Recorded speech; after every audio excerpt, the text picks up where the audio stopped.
They said the mind can survive anything, but a dog remembers what even time refuses to forget.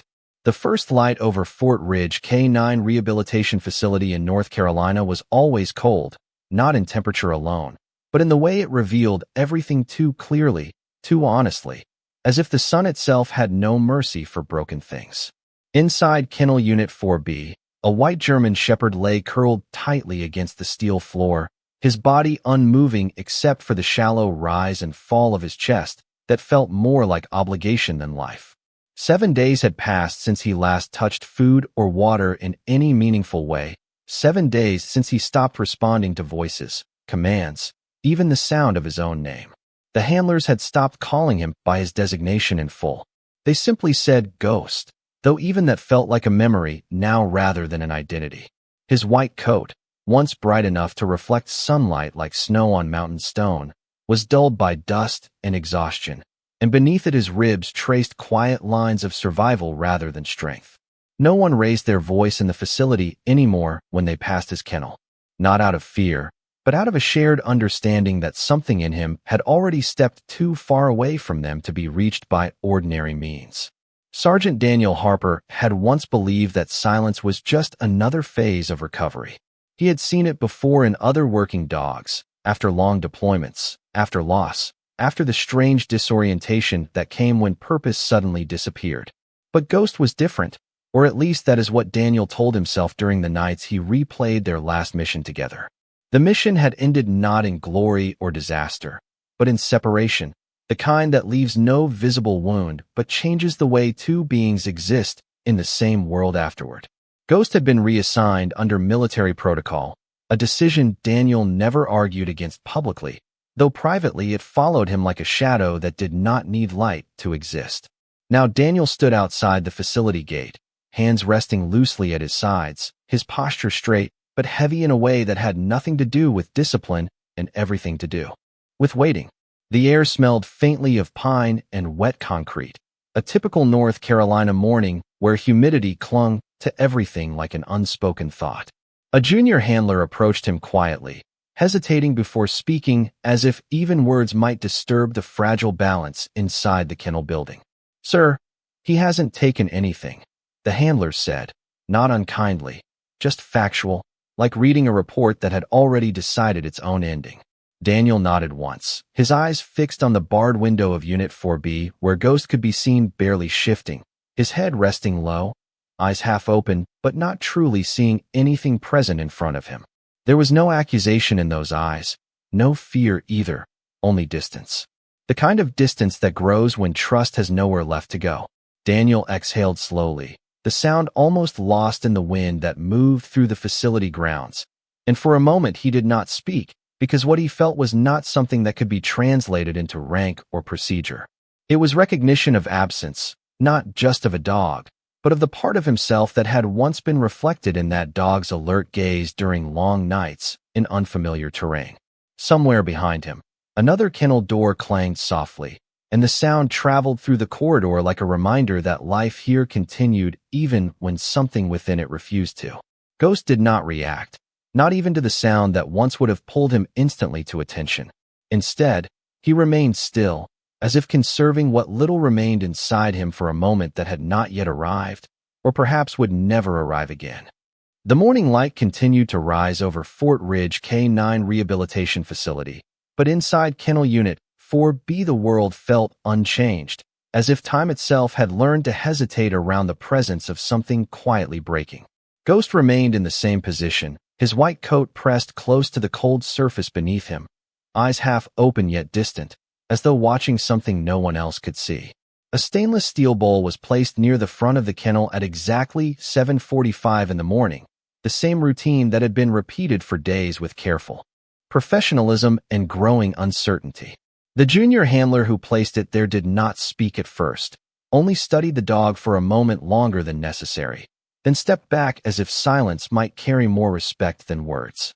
When the door locked again with a soft mechanical click, Ghost did not move. Not toward the bowl, not away from it. It was not defiance. It was absence. A few minutes later, Dr. Emily Carter, the facility veterinarian, arrived with a clipboard pressed tightly against her chest, her expression composed in the way of someone who had learned to balance observation with restraint. She paused outside the kennel before entering, her eyes settling on Ghost with a stillness that suggested she had already read the reports but needed to witness the truth for herself. Inside, the air felt heavier, not because of anything visible, but because of what was no longer happening. No tail movement, no shift in weight, no reaction to footsteps. Dr. Carter crouched slowly near the kennel bars, careful not to impose herself too quickly into a space that felt emotionally sealed. "Still no intake," she said quietly, more to herself than anyone else, though the handler beside her gave a small, confirming nod. Ghost's eyes flickered once in her direction, not in recognition, but in the way an animal acknowledges presence without assigning meaning to it. The vet noted it immediately, that subtle lack of connection, and wrote a short line on the clipboard that seemed heavier than ink alone could explain. Around them, the facility continued its structured rhythm, distant footsteps, the faint sound of gates opening and closing, the occasional bark from another unit, all normal sounds of care and training, yet none of it seemed to reach the interior of Unit 4B. Dr. Carter reviewed the chart again, her gaze tightening slightly as she reached a section marked behavioral withdrawal. The term itself felt too clinical for what she was observing. She had seen working dogs under stress before, had treated exhaustion, confusion, grief responses, but what stood in front of her now was something deeper, a complete withdrawal from engagement rather than resistance to it. After a long pause, she spoke softly, not as a diagnosis, but as a thought spoken aloud. "It is like he is waiting for something that is not arriving." The handler shifted his weight, unsure how to respond, because there was no procedure for waiting. Only observation. Only time. In the distance, Sergeant Daniel Harper stood outside the main gate again, his presence unchanged from the morning, though the light had grown stronger around him. He had not been called in, not yet, but he had not left either. There was a quiet discipline in the way he remained there, hands loosely clasped, eyes fixed on the building as if distance could still be a form of communication. A memory surfaced without warning, uninvited and sharp in its clarity. It was not a battlefield, not an operation, but a training yard under early dusk light, where Ghost had once responded instantly to a simple whistle, turning his head before any command followed, as if sound alone had been enough to align understanding between them. Daniel exhaled slowly as that memory settled, because what he saw now inside the kennel was the absence of that same response. Not rejection, not fear, just silence where recognition used to live. Inside, Ghost shifted for the first time in hours, a small movement that did not signal recovery, but something closer to exhaustion. His head lifted slightly, then settled again, as if even effort had become a concept too distant to access. Dr. Carter observed this carefully, then closed her notebook without adding another line. There were protocols for decline, but none for meaning. As she stood, she glanced once more through the bars, her expression softening in a way that was not professional but human. "Sometimes," she said quietly, "they are not refusing care. They are remembering something we cannot see." The words lingered in the sterile air long after she had left the kennel row. Ghost remained still, but somewhere beneath that stillness there was the faintest suggestion of endurance, not enough to be called hope, but enough to suggest that something within him had not fully let go. Outside the facility, the wind moved gently through the pine trees surrounding Fort Ridge, carrying with it the faint promise of change that no one inside could yet confirm, but someone, somewhere, was still waiting to answer. The afternoon at Fort Ridge K9 Rehabilitation Facility carried a different weight than the morning, not in sound or temperature, but in expectation, as if the air itself had begun to notice that something unresolved was still unfolding inside Kennel Unit 4B. Ghost had not changed position in any meaningful way since the last observation, yet the staff had learned that stillness did not always mean absence of movement inside the mind. It sometimes meant effort that could not be seen. Around 2:30 in the afternoon, Sergeant Daniel Harper finally crossed the inner gate of the facility for the first time that day. He did not announce himself, and no one escorted him, but his presence shifted attention subtly across the corridor as handlers and staff recognized him without needing introduction. He walked with a controlled pace, boots soft against the polished concrete floor, eyes forward but not unfocused. The same junior handler who had spoken earlier that morning stepped aside instinctively as Daniel approached Unit 4B, unlocking the outer security door with a quiet metallic click. For a moment, Daniel did not enter. He simply stood there, looking through the reinforced glass panel at Ghost. The white German shepherd had not lifted his head yet, but there was a change, almost imperceptible, a faint tension in the muscles along his neck that suggested awareness without response. Daniel exhaled slowly and stepped inside. The air felt colder within the kennel enclosure, or perhaps it only felt that way because of memory. Ghost's eyes shifted slightly toward him, not fully lifting, but no longer completely detached either. It was the first time in days that the dog had registered presence with even partial attention. Daniel stopped several feet from the kennel bars, respecting the distance as if it were a language that had to be honored before it could be crossed.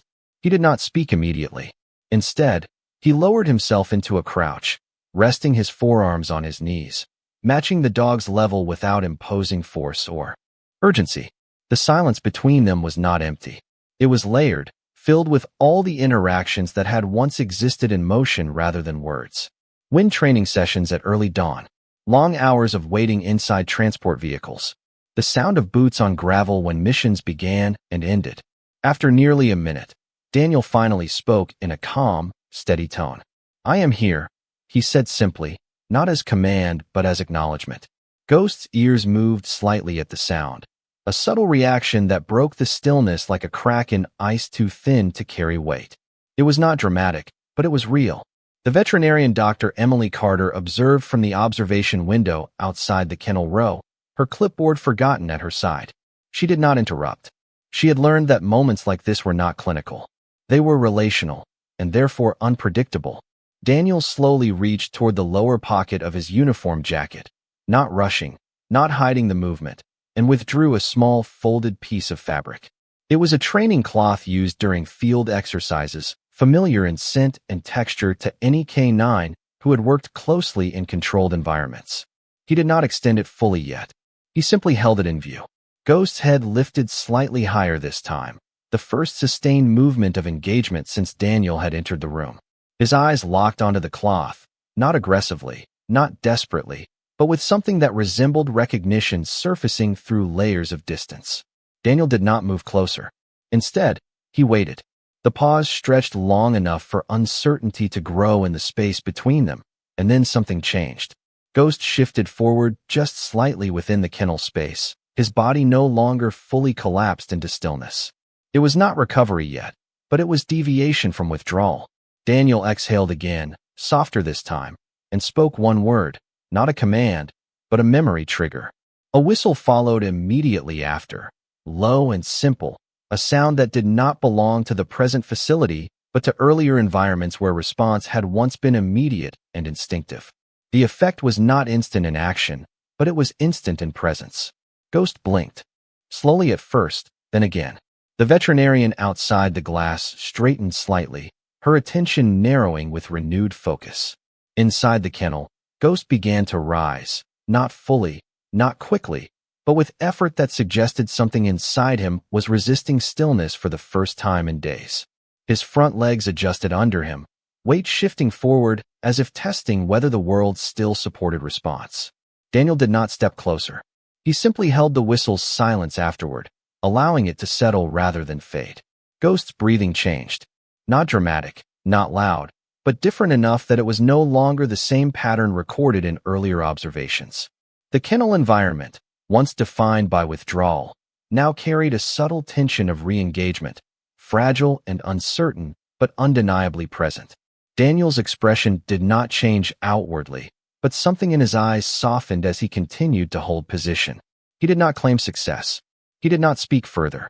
He simply remained present, as if understanding that what mattered most was not reaction itself, but the fact that reaction had become possible again. The sound of the whistle still lingered in the sterile air of Fort Ridge K-9 Rehabilitation Facility long after it had been produced, not as an audible echo, but as something deeper that seemed to settle into the space between breath and memory. Inside Kennel Unit 4B, Ghost remained standing now, though his posture was unsteady, as if the simple act of rising had cost him more than physical strength alone. His white coat caught the dim overhead lighting in uneven patches, revealing both exhaustion and a quiet shift in awareness that had not been present hours earlier. Sergeant Daniel Harper stayed exactly where he was, maintaining distance not out of hesitation, but out of respect for the fragile state unfolding in front of him. He knew better than to rush what had already been lost once before. Around them, the facility continued its normal rhythm: distant footsteps, the occasional metallic click of a secured door, the muted sound of communication over radios, but none of it reached the center of that kennel anymore. Inside this enclosed space, time felt narrower, more focused, as if every second now carried weight. Ghost's eyes remained fixed on Daniel, but they were no longer empty in the same way they had been earlier in the day. There was hesitation in them, not confusion, but something closer to recognition struggling against layers of separation. Daniel slowly shifted his stance, lowering his hand slightly to rest the folded training cloth closer to his knee level, keeping it visible but not offered. It was important that nothing in his movement suggest pressure. The silence between them stretched again, but this time it was different. It was not absence. It was evaluation. Ghost took one slow step forward, then another. Each movement was controlled, uncertain, as if testing whether the ground beneath him would support the decision to reconnect. His breathing grew more noticeable, not rapid, but deeper, like a system restarting after long suspension. Dr. Emily Carter, observing through the glass, adjusted her posture slightly, her professional composure giving way to focused attention. She did not speak, but her eyes tracked every subtle shift in Ghost's behavior. This was no longer classified as withdrawal in her observation notes.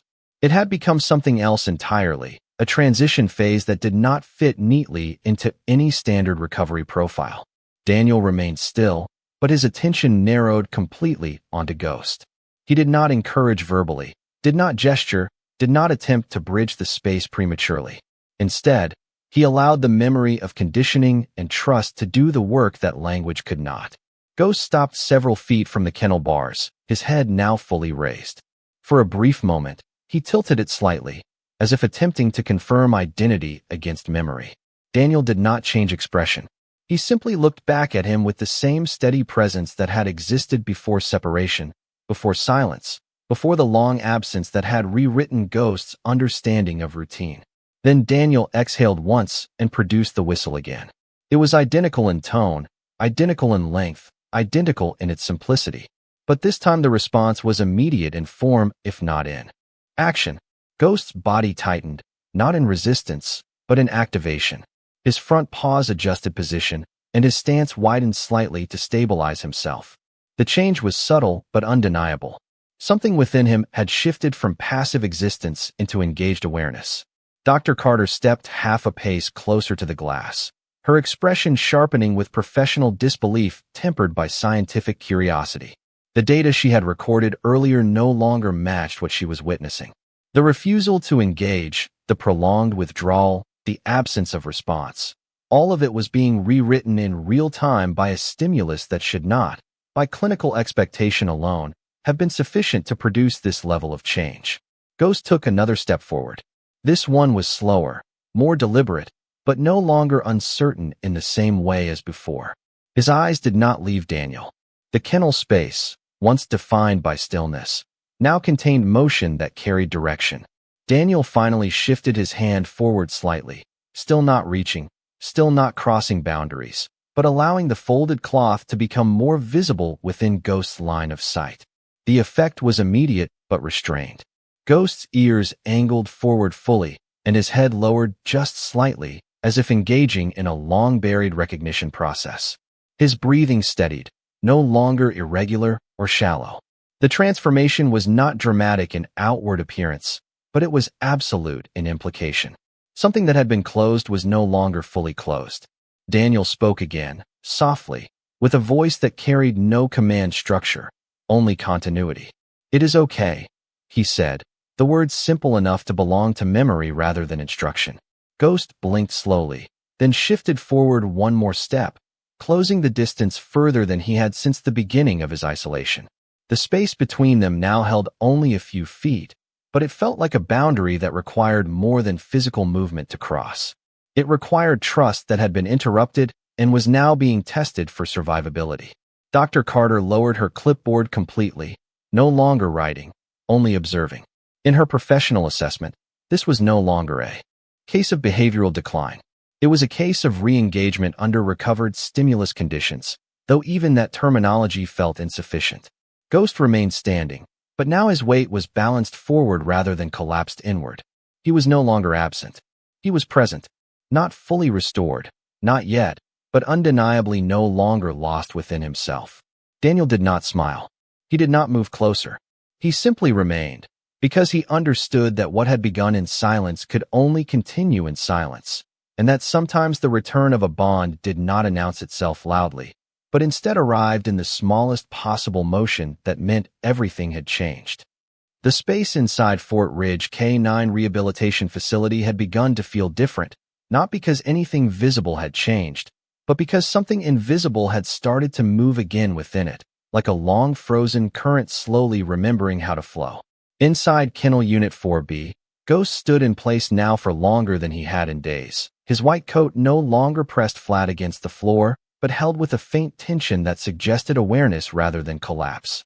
Sergeant Daniel Harper remained in front of him, still maintaining the same careful distance, but his presence now felt less like an external force and more like a fixed point in Ghost's unstable world.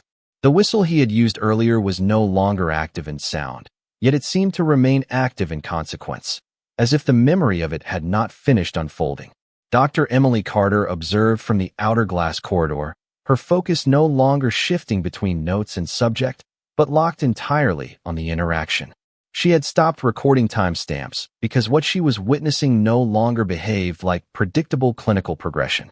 It was something more fragile, more layered, something that resisted classification because it depended on connection rather than condition. Ghost took another step forward, slower than before, but more certain. His front paws landed carefully on the kennel floor with a precision that suggested memory, returning in fragments rather than in a single moment. Daniel did not move. He understood that any sudden action could fracture the fragile alignment forming between recognition and response. Instead, he lowered his gaze slightly, softening his posture without breaking his stillness. The folded training cloth remained visible near his knee, unchanged in position, serving as a silent reference point rather than an instruction. Ghost's eyes stayed locked on Daniel, but now there was something else within them, something that resembled conflict resolved not by force but by recollection. The distance between them had shortened to only a few feet, yet it still carried weight, as if crossing it required permission that only memory could grant. Daniel finally spoke again, his voice steady but quiet enough to belong more to the space between them than to the room itself. "You are safe," he said, not as reassurance for control, but as acknowledgement of shared history. Ghost's ears shifted again at the sound, and this time the reaction was immediate and sustained. His head lifted fully, and his stance stabilized. The trembling that had once defined his body was no longer present in the same way. It had not vanished completely, but it had changed form, becoming controlled energy rather than collapse. Dr. Carter stepped slightly closer to the observation glass, her expression reflecting something between professional disbelief and cautious hope. She noted the change in posture, the transition from passive endurance to active engagement, and yet she did not speak. There was no terminology sufficient to describe what was happening without diminishing it. Inside the kennel, Ghost moved again, closing the remaining distance by another step. The space between him and Daniel was now minimal, but neither rushed to eliminate it entirely. It was as if both understood that the final boundary was not physical but emotional, requiring a moment that could not be forced. Daniel slowly extended his hand, not fully reaching out, but lowering it into Ghost's line of sight, palm open, steady, non-threatening. The gesture carried no command, only availability. Ghost paused, his head tilted slightly, and for the first time since the beginning of his withdrawal, his eyes softened in a way that suggested recognition had crossed into acceptance. He moved forward again, this time without hesitation in his front limbs. The final step was not dramatic, but it was decisive. Ghost reached the edge of the kennel space closest to Daniel and stopped there, his breathing now steady and even, no longer fragmented. Daniel did not touch him immediately. He held the moment, allowing it to exist fully without interruption, as if understanding that trust rebuilt too quickly could lose its depth. Then Ghost lowered his head slightly, not in submission, but in quiet acknowledgement, and remained there, still and present. Dr. Carter exhaled slowly, almost imperceptibly, as she lowered her clipboard completely. What she was witnessing no longer resembled withdrawal, nor recovery in its simplest sense. It resembled return, not just to environment or handler, but to connection itself. Daniel finally let his hand move forward the final inches, resting it gently near Ghost without forcing contact, and Ghost did not retreat. The space between them, once defined by absence, now held something entirely different, something fragile but undeniably alive, as if both had stepped back into a shared memory that had never truly disappeared. The moment of contact did not arrive with force or hesitation, but with a kind of quiet acceptance that felt more like memory completing a circle than an action being initiated. Inside Kennel Unit 4B, Ghost remained still as Sergeant Daniel Harper's hand finally made gentle contact with the side of his neck, fingers resting lightly through the thick white fur that had once been groomed with routine certainty during field deployment days. There was no flinch, no retreat, only a deep exhale from Ghost that seemed to release something held far too long beneath silence. The sound was soft but unmistakably alive, as if a system that had been paused was now running again at its lowest possible setting. Daniel did not move his hand further.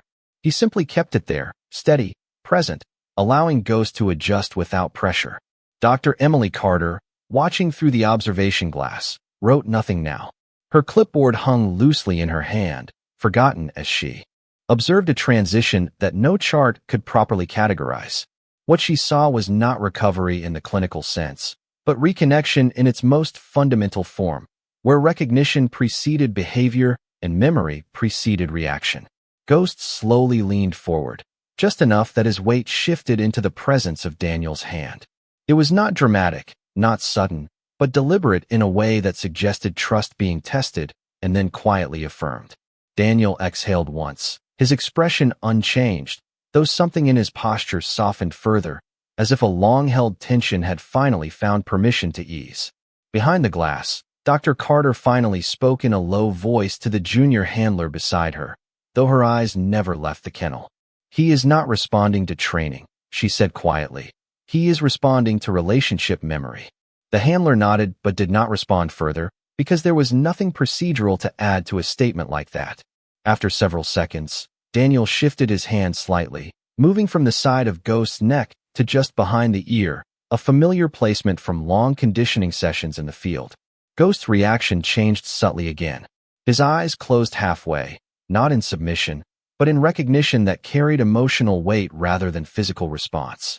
The kennel felt different now, no longer like a containment space, but like a threshold that had been crossed from both sides. Daniel finally stood slowly, maintaining contact only long enough for Ghost to adjust, then withdrew his hand with the same care he had used to place it there. Ghost did not step back. He remained forward, attentive, present in a way he had not been since the beginning of his withdrawal. The shift was enough for Dr. Carter to make a decision she had been considering since the morning. She activated the intercom softly. "Begin controlled evaluation transfer to outdoor recovery yard," she said, her tone measured but carrying subtle urgency. Within minutes, the kennel door was opened, not abruptly, but through a staged protocol that ensured no sudden environmental change would disrupt the fragile stability that had formed. Ghost hesitated at the threshold, not out of fear, but out of recalibration. The corridor beyond the kennel looked different to him, not unfamiliar, but distant, as if he were re-entering a space that required rediscovery. Daniel stepped slightly ahead, not pulling, not guiding with force, but simply walking at a pace that allowed Ghost to choose alignment rather than obedience. Ghost followed. The movement was slow at first, each step deliberate, then gradually more natural as they moved through the corridor toward the exterior exit. The air changed as they approached the outdoor yard, carrying the scent of pine, soil, and early afternoon light filtered through chain-link fencing. When the door opened fully, Ghost paused again, his body still for only a brief moment before he stepped forward into open space. The yard was large, enclosed, but open enough to suggest freedom within structure. Daniel stopped a few feet inside, giving Ghost room to process. For a moment, nothing happened except observation. Ghost scanned the perimeter slowly, then lowered his head slightly, as if reading the environment through memory rather than sight alone. Then it happened again. A sound, subtle, intentional, a single whistle from Daniel, identical in tone to the one used inside the kennel. The effect this time was not activation, but confirmation. Ghost turned his head immediately, locking onto Daniel with full attention, and then began to move forward at a steady pace that carried no hesitation. Dr. Carter, standing near the doorway, whispered almost imperceptibly to herself. He was never gone. He was just waiting for alignment. Ghost reached Daniel within seconds and stopped directly in front of him, this time not at a distance, but close enough that the boundary between them no longer felt like separation. Daniel slowly knelt down again, and Ghost responded by lowering his head fully against Daniel's shoulder, not collapsing, but settling, as if finally allowing weight to be shared rather than carried alone. The yard remained quiet except for wind moving through the fencing and distant activity of the facility, but inside that space there was no longer withdrawal, no longer hesitation, only presence restored. Through recognition that had survived where time had not, Daniel placed his hand once more on Ghost's back, this time without restraint, and Ghost remained there, steady, grounded, no longer searching for something lost, because in that moment, what had been lost was no longer missing. The late afternoon light inside the Fort Ridge K-9 rehabilitation facility had begun to soften, shifting from the harsh clinical brightness of midday into a warmer tone that painted the training yard in long, quiet shadows. Inside that enclosed space, everything felt different now, as if the environment itself had adjusted to accommodate something that had finally returned to balance. Sergeant Daniel Harper stood a few feet away from Ghost, no longer in a fixed stance of observation, but in a more natural posture that reflected ease rather than control. Ghost remained close, his white coat moving gently with each steady breath, no longer carrying the rigid tension of isolation.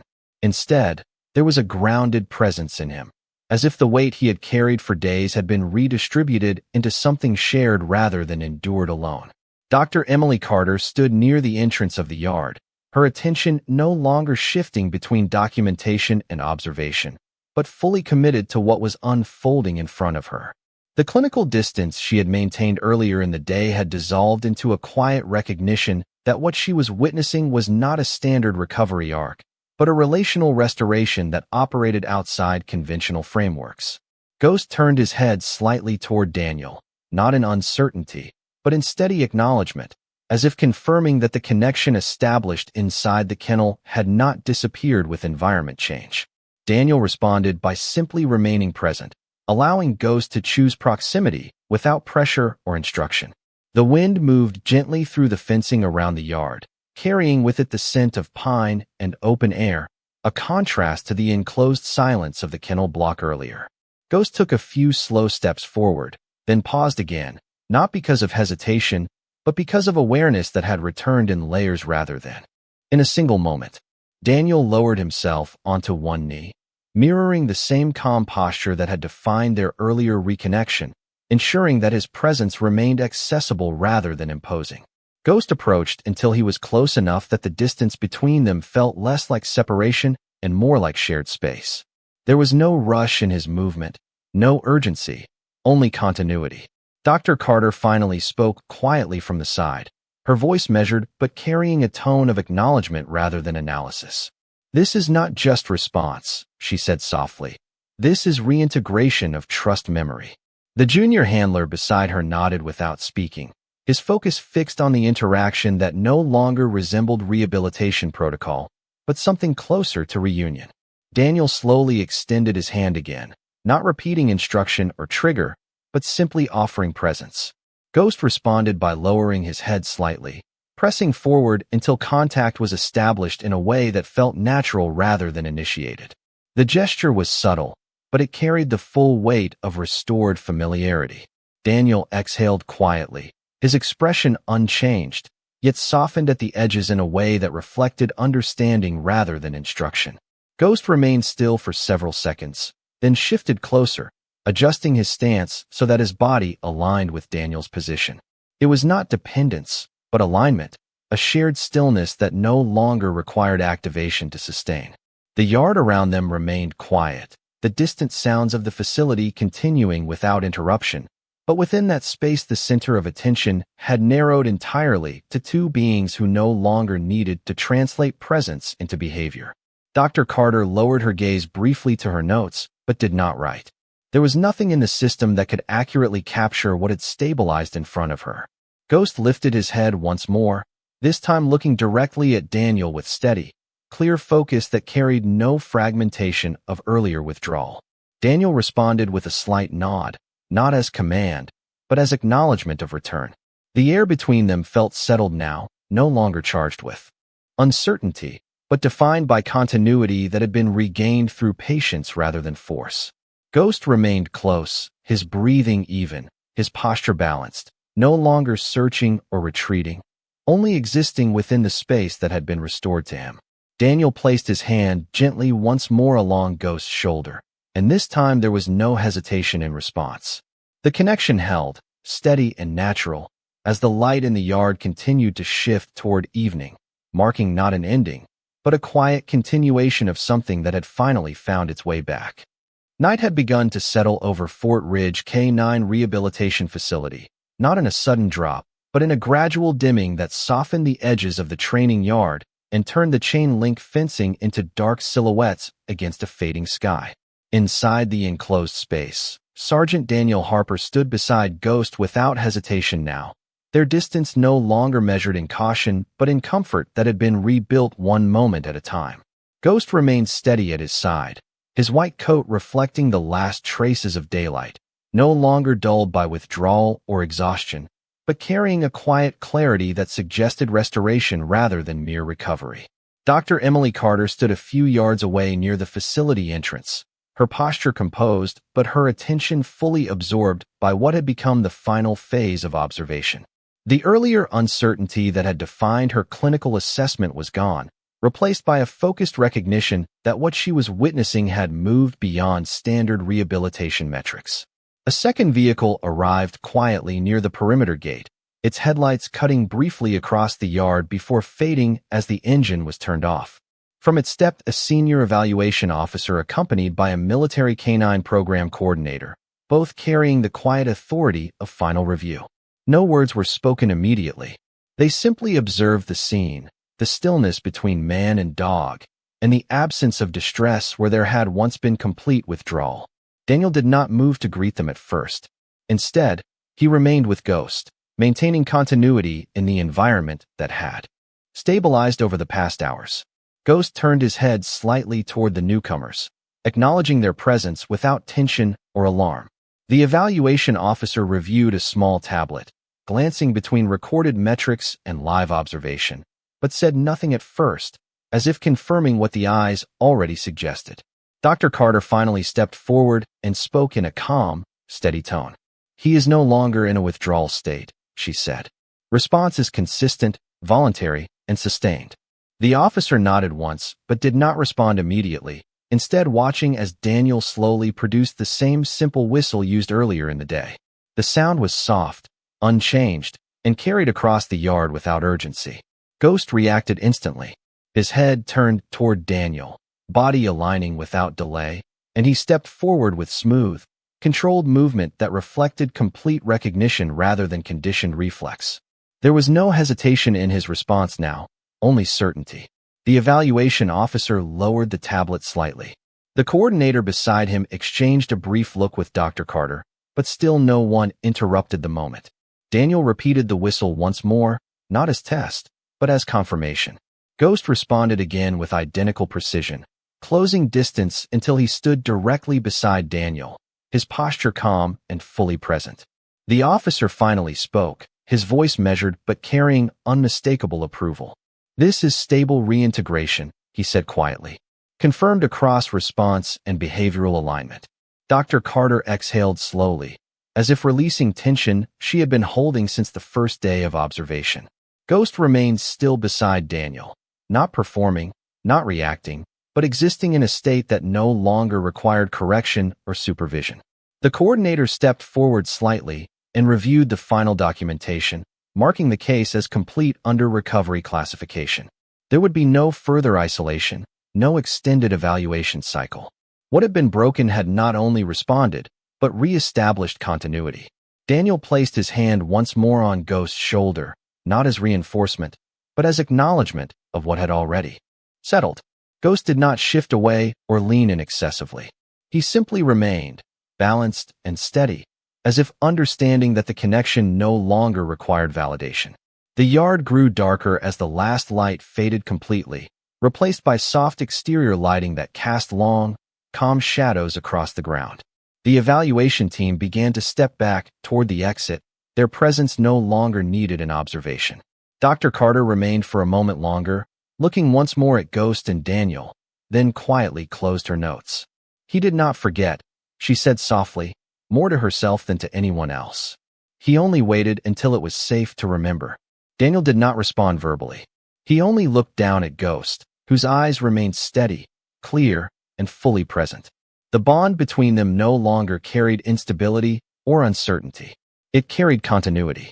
As the evaluation team departed and the facility returned to its nightly quiet, Daniel and Ghost remained in the center of the yard, no longer as subjects of assessment, but as partners restored to the same shared space they had once lost and now reclaimed. The final night at Fort Ridge K-9 Rehabilitation Facility arrived without ceremony, settling over the grounds like a quiet understanding rather than an ending. The training yard, once marked by uncertainty and clinical observation, now carried a sense of calm continuity that no longer needed validation. Inside that space, Sergeant Daniel Harper stood beside Ghost as if the boundary between handler and K-9 had softened into something more permanent than assignment or protocol. Ghost remained close, his white coat illuminated by the soft perimeter lights that lined the yard, no longer carrying the tension of isolation or the uncertainty of withdrawal.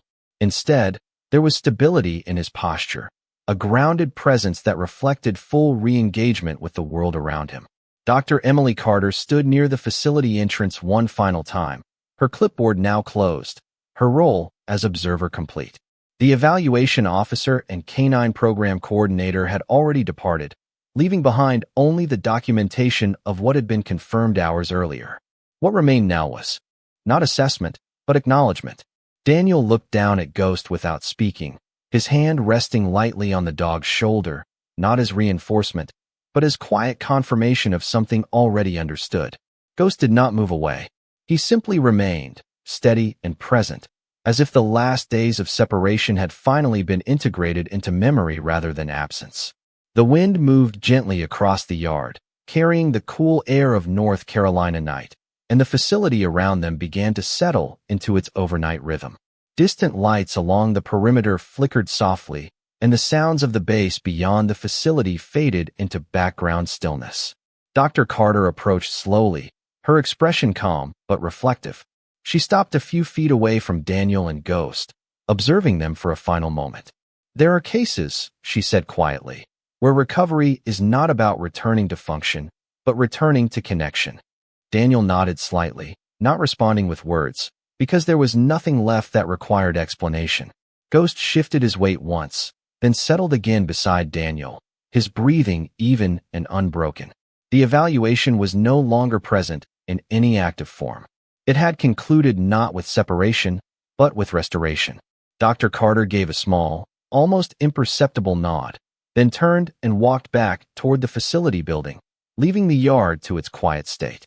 Daniel remained where he was for a moment longer, then slowly began to walk toward the center of the yard. Ghost matched his movement without command, staying close at his side, not following, but moving in alignment. The simple act carried no urgency, only familiarity that had been rebuilt through time and patience. The lights above cast soft reflections across the ground as they moved, their shadows stretching long and steady. There was no final command issued, no formal conclusion spoken, because what had taken place did not require closure in the traditional sense. It existed as continuity. Daniel stopped at the center of the yard and looked out across the enclosed space, then back down at Ghost. The dog looked up at him in return, eyes clear and fully present, no longer distant or searching. Daniel exhaled quietly, then lowered himself slightly, resting a hand once more along Ghost's back. Ghost did not react with hesitation or uncertainty. He remained grounded, stable, and aligned with the presence beside him. In that moment, the facility, the evaluation, and the days of silence before it all seemed to fade into background, leaving only the simple reality of connection restored.